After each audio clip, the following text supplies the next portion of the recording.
का क्या स्थिति है, क्यों नहीं बन रही? मैंने कल भी कहा था, मैं मामून रशीद गयारी से हूँ।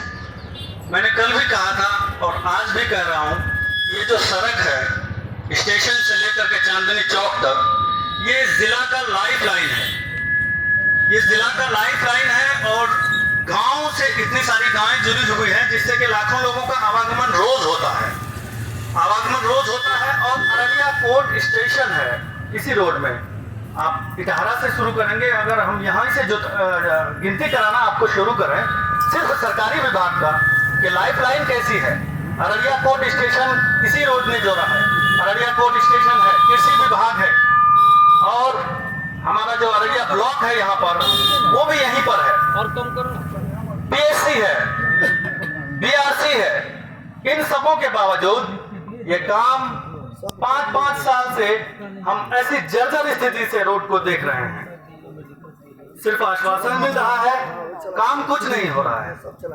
इतनी सारी दुश्वारियां जो हो रही है आए दिन, बहुत सारे यातायात ऐसे हैं जो यहाँ पर ध्वस्त हो जा रहे हैं। जर्जर रोड की स्थिति के कारण जनता परेशान है और पानी सर से ऊपर जा चुका है। आए दिन बारिश का मौसम आ रहा है और पूरा सड़क पता ही नहीं चलता है इस कीचड़ में कि ये सड़क है या फिर कीचड़ ही ओनली है। हमने देखा, कल भी हमारी प्रतिक्रिया आई थी, उसके थोड़े ही देर बाद जिप अध्यक्ष ने अपना प्रेस कॉन्फ्रेंस करवा के सारी बातों का समीक्षा किया। बहुत कुछ जानने सुनने को समझने को मिला श्री पप्पू अजीम साहब से भी। उन्होंने जो कहा कि हम लोग शुरू से इस पर तत्पर हैं और राज्य सरकार इस पर एक्शन नहीं ले पा रही, हमारे कुछ हुदूद हैं, हम हुदूद में रहकर ही हम वहां तक अनुशंसा कर सकते हैं। तो मैं ये कहना चाहूंगा, अनुशंसा कितने दिनों तक? 5 साल से सिर्फ अनुशंसा हो रही है और उससे जो ऊपर के जो हमारे जनप्रतिनिधि हैं उनको भी ये जिम्मेदारी जाती है कि यहाँ से जो भी अनुशंसाएं जाएं राज्य सरकार के बीच, वो वहां से कंफर्म होके आए। एटलीस्ट आप वहां हैं, आप हमारे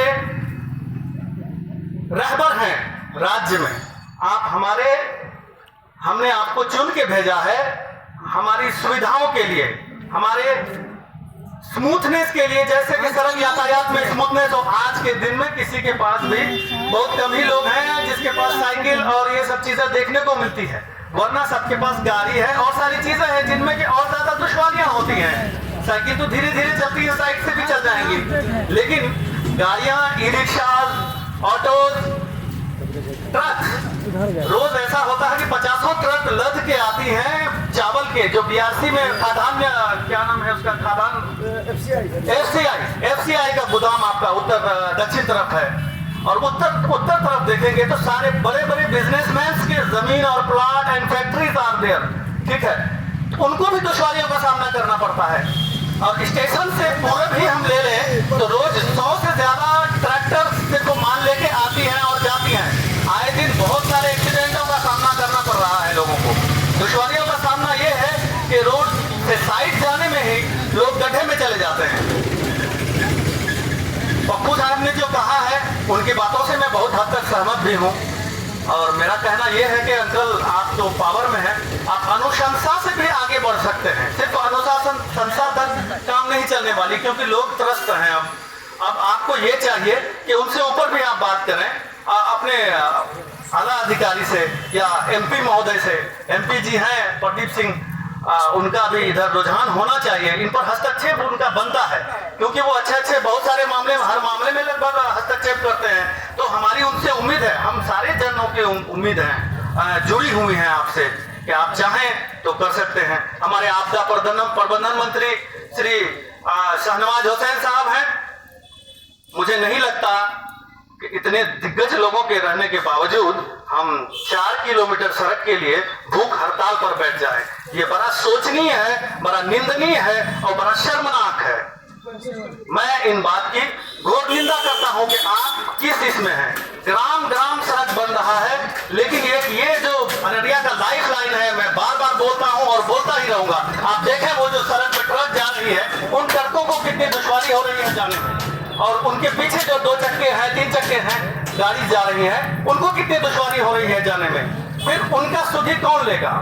हमेशा यही होता है कि इन दोनों बीच में विधायक और जीप में वो होने के बाद वो काम धरा रह जाता है, क्योंकि विधायक जी के क्षेत्र के अंतर्गत नहीं आता है, जीप के अंतर्गत आता है, तो वो अनुशंसा में ही ये है। और उनका कहना है कि हम भी मजबूर हैं, हमारा भी कोई ये है, हमारा भी कोई हद है, हमारा भी कोई स्टेटस है, उससे आगे हम नहीं बढ़ सकते हैं। ठीक है, आप उससे आगे नहीं बढ़ सकते हैं, तो इस विषय पर आप अपने बड़े जो हैं, जो एमपी महोदय हैं, एमएलए महोदय हैं, उनसे बात करके कम से कम भाईचारे के नाते लोगों के लिए तो इतना ये करें। पॉलिटिक्स में आप एक दूसरे से जब बात नहीं करेंगे, एक दूसरे के प्रतिक्रिया नहीं देंगे, तो फिर कैसे काम चलेगा? ये छोटी सी गुजारिश हमारी है कि जितनी जल्दी हो सके इस रोड को बनाया जाए। हम सब तब तक भूख हड़ताल से नहीं उठेंगे जब तक कि ये रोड बन के तैयार ना हो या बनना शुरू ना हो, क्योंकि हम अनुशंसा से परेशान हो गए हैं। अब सड़क देखने को नहीं मिल रही है, सड़क है ही नहीं, सड़क का नामो निशान जैसे मिट गया है, सड़क नाम का सिर्फ रास्ता बचा है। ये एक रास्ता है और रास्ते पे सड़क नहीं है। मैं आप इन चीज की घोर निंदा करता हूं, क्योंकि ये सड़क आज की नहीं है, ये बहुत पुरानी सड़क है और बड़े बड़े गांवों को जोड़ती है ये सड़क, अच्छे अच्छे लोगों के गांव से जोड़ती है ये सड़क। जो अररिया के मायना शख्सियत है वो भी इन लोगों इन सड़क से आना जाना करते हैं, और छोटे लोगों की तो पूछिए ही क्या, उनकी तो बात कोई नहीं करता। 5 साल सो जाएंगे, फिर अभी सरकार बदली है तो सरकार का अब वो सुनने को मिल रहा है कि हमारी जो है कि जो राज्य मंत्री थे तब तो हमने कहा था, अब फिर सरकार बदली है तो आरजेडी वालों से बात कीजिए, कौन पथ निर्माण विभाग में है, आप उनसे बात करेंगे।